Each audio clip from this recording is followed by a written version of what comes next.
A very good morning to all the students of class 12th political science once again here. And in today's lecture, we shall be starting our sixth chapter, and the name of the chapter we have here is International Organizations. As we had already finished our fifth chapter, that is Contemporary South Asia, and I had given you various assignments regarding that chapter. I hope you are doing all your assignments on time. Although I have checked the assignments, few of the students are not still doing their homework on time. So I am requesting them to do their work on time and neatly. So here the topic for the day is international organization. But also I would like to tell you here that before I start this particular topic, I was thinking of telling you that now at this particular moment you must be having the NCERT books. So it is very important for you to go through those chapters, read them properly. Although I'm making detailed notes for you, I'm writing each and every important point which is there in your particularly in NCERT book. But it is very important for you, after reading my notes, you need to read the chapters thoroughly. Because without reading the chapter, it will be very difficult for you to answer certain questions which may be based on thinking based type questions. So please go through the chapters properly. So today's chapter is international organization, and before when we will open the NCERT book, the very first question or the very first topic you will find is why international organization. So before I start and tell you the upper part, I would like to tell you what is international organization. As a student of class 12, it must be very much clear to you, but still this international you word already know. Organization means to organize, to put something in systematic order, to function in a systematic manner, to at the world level, at the global level, to put the events in a systematic manner and work accordingly is called international organization. So why international organization? In which terms we are talking about international organization, we shall be reading in this particular chapter. Before moving forward, to make you understand why we need international organization or why we require any authority or any organization to manage the things systematically and move according to the rules and regulations, or to give a power to a particular organization, why it is important, why we must have a particular head to govern a particular body. So understanding this, I am starting with a particular example. Here it's, you have already gone through these topics in class 11th, levels of government in India. You know there are three levels. At local level we know about Gram Panchayat, Panchayat Samiti at block level, Zilla Parishad at district level. These three are merged together to form a local government. Then at the secondary level we have state government. At the apex point we have central government. So this is the structure of Indian government, we can say. So what was the need of forming such a structure? Telling you with the example, suppose this is a state, this is other state, this is other state, this is other state, and this is a country. And within these states, there must be many state governments. And within these state governments, there must be many local governments, that is Gram Panchayat, Panchayat Samitis and Zilla Parishads. So these local governments are dependent on state government, and these state governments are dependent on central government. So these are state governments. This is central government. And within these are local governments. So whenever there is a problem for local government, to manage the problem of local government and find the functions and solutions to the problem of local government, there is state government. And when there is a problem amongst these states, solution is found by the central government. So all the authorities are given at the various stages to local government, some authorities at the state level, and finally at the apex level is central government. Central government manages the conflicts and tensions and means of cooperation between these states. So in the same way, we have formed international organizations to manage the system and functions in a systematic manner to resolve global issues which would help to cooperate amongst the countries at the world level. So I hope you have understood this through this example, that why we need I can say agency, or why we need a head of a particular system to manage the things properly. We can take an example from our own home. At our home, sometimes our mother or sometimes our father, they act as a head according to them, there is a systematic manner of our family, of our functions, of our duties, which are performed by every single family member. But there must be a systematic manner which is run by a authority. So that particular authority may be your mother or maybe your father. In the same way, at the global level, when there were so many conflicts, tensions, and disputes between many countries regarding world and we can say war and peace or social economic conditions, so there was a requirement of some organization, some authority, and this is called international organization. So here is starting with the meaning of what is international organization. I told you certain examples to just tell you that what is the authority, why such an authority is given to a particular head. So international organization is an authority that does not work for a single country, it works for all the countries. This international organization is not established or formed just for a single country. It is for the management and cooperation for almost all the countries in the world.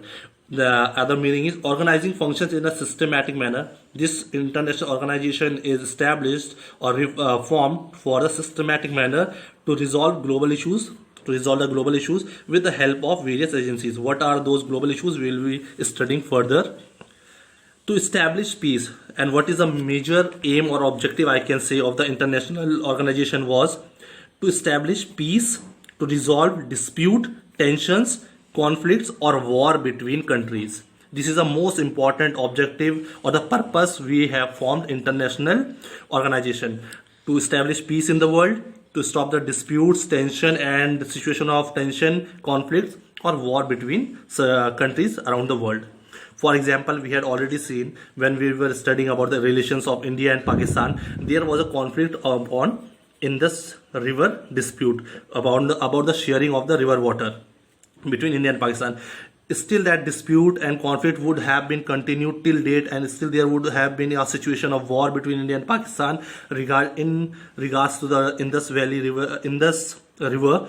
But in 1960, UN acted as a mediator and signed certain agreements to solve the problem between India and Pakistan. So this is the importance of an international organization. It solves the disputes and tensions between certain countries. It acts as a head. And who made it as a head? It is all the states, all the countries with their wishes. We have decided to form an international organization to give powers to its organization.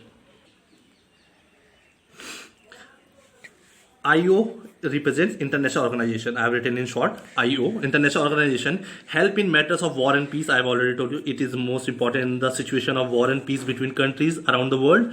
They help countries to cooperation to create better living condition. So this is a platform. International organization is the platform where the different countries come up together.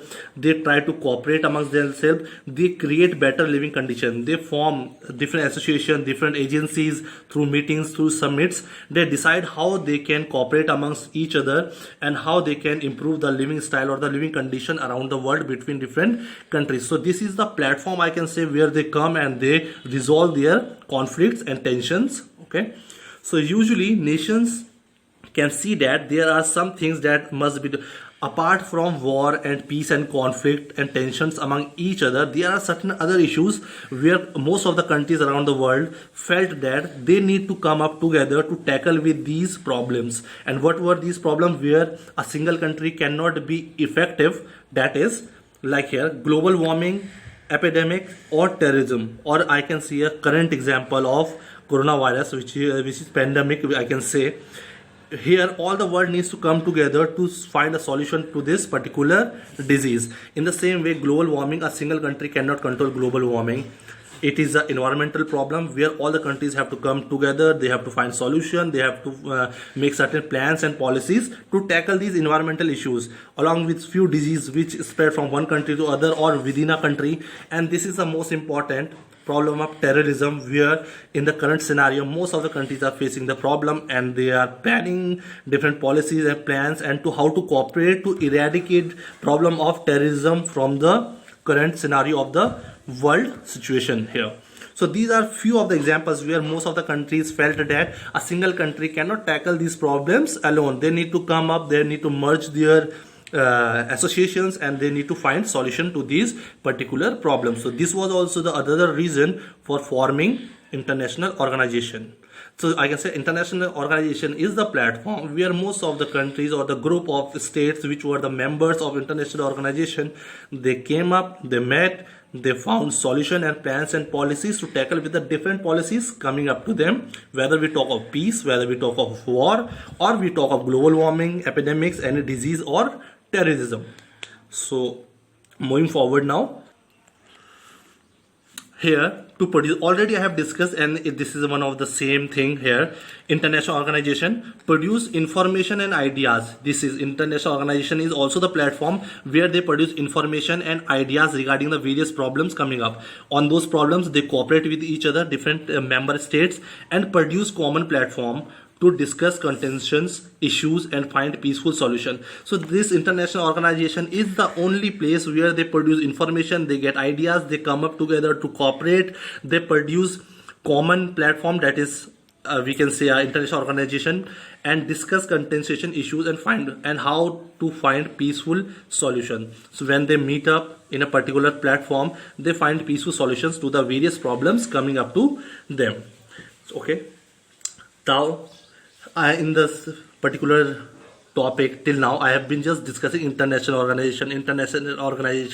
That is, I was just trying to make it clear what is international organization. It is a platform where most of the countries come up to find peaceful solutions to their problems.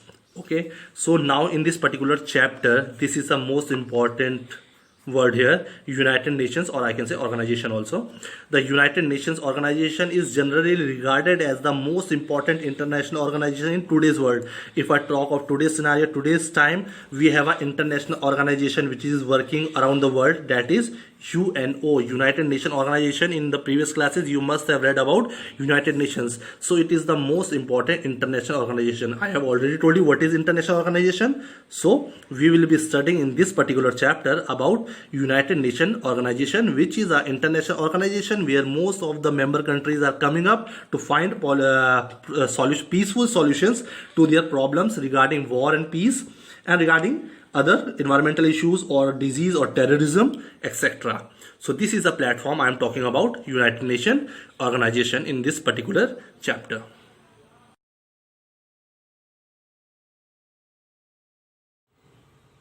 So the next important topic is evolution of the United Nations. As I told you, in this chapter we are going to study about the United Nations Organization, which is the most important international organization in today's world. And why there was a need of this United Nations Organization and why it came up, we are going to study in this particular topic. So here, starting evolution. What is the meaning of evolution? I have written it here. A gradual process of change and development of something. Okay, and what was the change and development in UN? So we are talking about the change and development in the process of United Nations. How, when it was established, why it was established, we are going to study in this particular topic. So starting with it, the very first point, we had not studied about the First World War in this particular book as it is not in our syllabus. In detail, I told you about the Second World War, that is from the Cold War era we were studying. I told you in detail about Second World War, how it was going on. But in this, we need to know about the First World War, that is date is 1914 to 1980. This is the period of the First World War. So after First World War, around the world, few countries thought that there should be a international organization which would take care that in future there should be no such wars or conflicts between the countries around the world. To avoid the war, this particular international organization, its name was League of Nations, was established or born, we can say, after the First World War. But it was a failure, I can say, because it could not stop the Second World War. As we know the date of Second World War in detail, we have already done it. In the Second World War, that is from 1939 to 45. League of Nations could not stop the Second World War. Again in 1939 there was a Second World War around the world. In this particular Second World War, more the destruction was at a higher level, we can say. More destructive weapons were used. As we saw, USA dropped the bombs on Japan, that is Hiroshima and Nagasaki. So destructive weapons were used in the Second World War event, and more number of death and wounded people were there, loss of property and life. So we can say finally, to avoid the Third World War, UN was formed as a successor of the League of Nations. Please concentrate on this particular sentence. To avoid the Third World War, that is after 1939 to 45, there was a need of some strong international organization, and a new international organization came up, and its name was United Nations. But was this, we cannot say that was it was established newly. It was the successor. What is the meaning of successor? If you have studied about I can say king system, that is, I told you, where after the king, his son becomes the king. After his father's death, it is automatic that the king's son will become the king. In the same way, it is called successor. So United Nations was a successor of League of Nations. So previously it was already there, but some changes and improvements were made in it to form United Nations. So you must remember, it was a successor to the League of Nations. So we will be starting about what were United Nations organization. So when it was established, first point is this: it was established in 24th October 1945 after the Second World War. How it was formed? By signing of UN Charter. UN Charter was signed by 51 states. Initially in the starting, there were 51 states who have signed this particular UN Charter to establish United Nations. Later on, if we talk about India signed UN Charter on 30 October. After 6 days, 24 October it was established. India signed it on 30th October 1945. That is after 6 days of its establishment. Okay. At present, now talking about the UN, at present UN has 193 member states, which were previously in 2006 there were 192 members, but in 2011 it became 193 members. And the 193rd last member was South Sudan, which joined United Nations organization in 2011. And all the members of United Nations have one vote each, okay, in the General Assembly. So next point I shall be taking is UN's objective. What were the objectives of United Nations? Why this international organization was reformed? I can say, as previously it was Leagues of Nations, which was, I can say, unsuccessful. Again, because Second World War took place in 1939. But again, after the Second World War, United Nations was established to stop or to resolve the problems between the countries and to avoid the Third World War in the coming future. So what were the objectives of United Nations? Here first one is to prevent international conflict. So first objective, if this is natural, that this is going to be the first objective of any international organization, because international organization was made after First World War, that is League of Nations, but it was unsuccessful. Again, it was new international organization was established, that is United Nations, to stop the Third World War. So what were the objectives of it? First was to prevent international conflicts. There should be no conflict between the countries around the world. So what was the role of the United Nations to solve out the problems? We can study from the example. In the third chapter, we read about invasion of Kuwait by Iraq. Iraq invaded Kuwait because Kuwait had to compensate many economic losses to Iraq. So in 1990s, Iraq attacked on Kuwait and controlled it. But here, UN has an important role to play. As I told you, as an international organization, it has to solve the problem amongst the countries in the world. Series of diplomatic attempts were failed to convince Iraq. Here, a lot of diplomatic ways and methods and dialogues were exchanged between United Nations and Iraq government to liberate Iraq and to leave and free Iraq from its rule. But lot of series of diplomatic methods failed, and finally United Nations started an operation. Its name was Operation Desert Storm, or we can say the first Gulf War also, by UN to liberate Kuwait from the rule of Iraq. So this was and here Iraq was removed, sent back from Kuwait, but here US played the most important role in this particular operation Desert Storm, as 34 countries participated in this particular we can say operation against Iraq, but US was the most powerful, where 75% of the troops, that is 660,000 troops, out of them 75% were of US. And here a lot of technological gap. World noticed that US was so advanced in their military equipments. So we are talking about here United Nations. Here United Nations was the mediatory to help Kuwait to get freedom from Iraq. So this is the role of the United Nations or any international organization to prevent international conflicts. Through, we can say, first of all, it tried its diplomatic methods. Later, it had to forcefully remove Iraq from Kuwait. Next one is to show cooperation among states. This is a platform where the various states come up and they cooperate with each other in the terms of world and peace or economic or social problems. This is a platform for the cooperation. Here, next is to work in a social economic development in the world. How to promote economic and social development and improve the lifestyle around the world or the living conditions for the people around the world. This is not about the particular country. This platform is about the global situation of the world. So how the social conditions should be improved and the economic situation should be improved around the world in all the countries, and how they should cooperate to find the peaceful solution to all the problems. This is the platform, international organization, and we are talking about United Nations Organization, UNO. So this was a platform where cooperation was seen, socio-economic development were also taken up. To develop, to help in epidemics or diseases or any crisis in the world, whether related to humans, natural, or it may be environmental issues. All these issues are taken up in this particular platform, United Nations, to bring up a solution to all the problems here. And the sixth part I'm talking about of United Nations is United Nations Organization. What was the structure of United Nations Organization? How it was working? We cannot say that it's an organization, so it is working. It has a structure, it had various organs, it had many significant agencies which were working in different sectors of their work. They had different functions, okay? They had different subjects to work. A single organization cannot do anything alone or everything alone.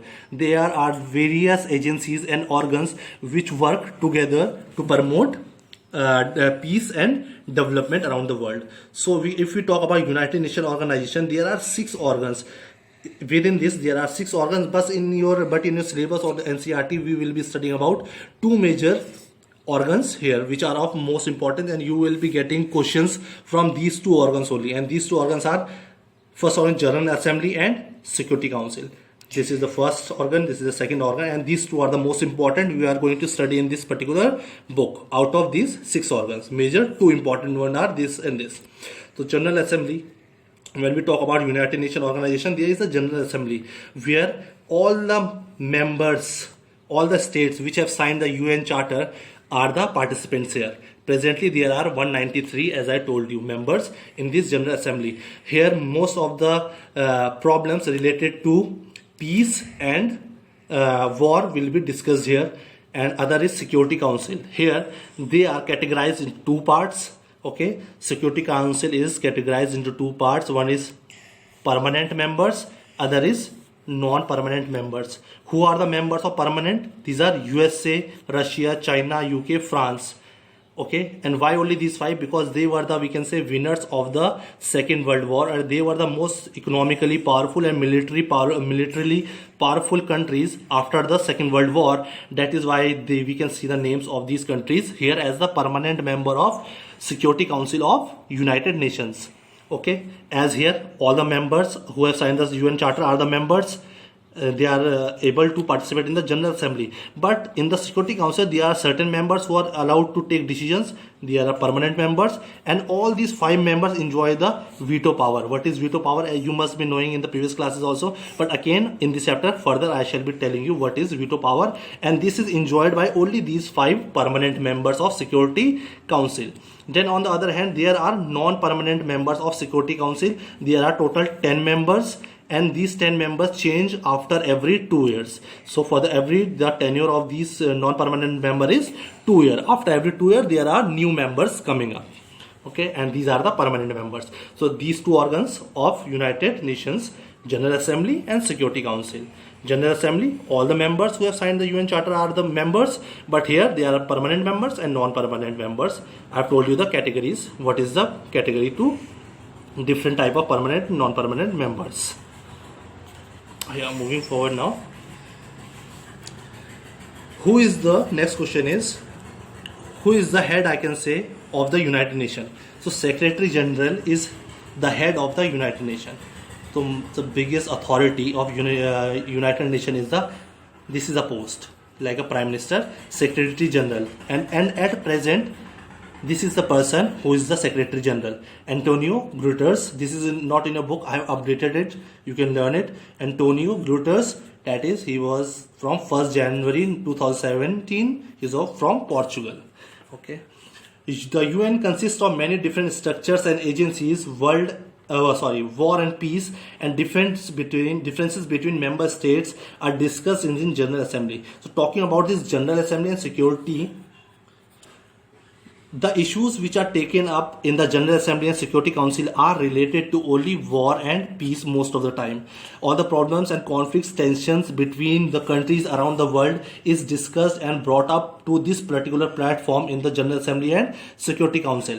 But if I talk about social and economic issues, these are looked after by the various specialized agencies who have the different subjects and different procedures to work in their own particular field, like World Health Organization and United Nations Development Program, United Nations Human Resource Cooperation, UNICEF is related to Child's Fund. So these are few of the agencies which are specialized to function in their particular areas, and these are all running under United Nations. They have the different purpose, different subjects of work, but they are under UN. So regarding these agencies, I shall be giving you another lecture, another video. In that we will be discussing about all the important agencies who are working for United Nations to bring peace and development, social and economic development around the world in the various fields. Okay.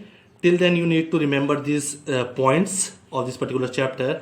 I shall be taking the rest of the topic in the next lecture. Till then, thank you.